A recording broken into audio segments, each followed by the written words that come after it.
প্রিয় দর্শক, আমরা আসছি আজকে বনগ্রামের বিলে। এই বিলে দেখা যাচ্ছে অনেকগুলো বড় বড় কাঠা। কাঠা বলতে এইখানে ঝাঁটাকে বোঝানো হয়। মাছে যখন দেওয়া হয় তখন গ্রাম অঞ্চলে এই বিষয়কে কাঠা বলা হয়। এই কাঠার মাধ্যমে মাছগুলো এক জায়গায় আবদ্ধ থাকে, অর্থাৎ ঝাঁটার নিচে অনেকগুলো মাছ একসাথে থাকে, কারণ তারা শত্রুর ভয় থেকে নিজেদেরকে রক্ষা করতে পারে। জেলেরা সাধারণত এই কাঠা দিয়ে মাছগুলোকে এক জায়গায় রাখেন। তাই প্রতিনিয়ত গ্রাম অঞ্চলে দেখা যায় যে জেলেরা কাঠা দেন। আমরা বনগ্রাম বিলে অনেক জেলেকেই দেখছি যারা কাঠা দিয়ে রাখেছেন এবং তারা এখান থেকে প্রচুর মাছ লাভ করে।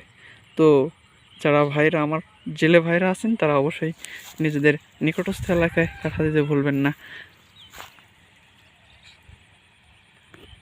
যারা এখনও বনগ্রাম বিলে আসেননি তারা অবশ্যই আসবেন, এসে এখানকার প্রাকৃতিক দৃশ্য উপভোগ করবেন। পাখির ককলি, এখানকার মানুষের ভালোবাসা, সকল কিছুই আপনাদের জন্য রইল আমার আবদার। আপনারা অবশ্যই আসবেন।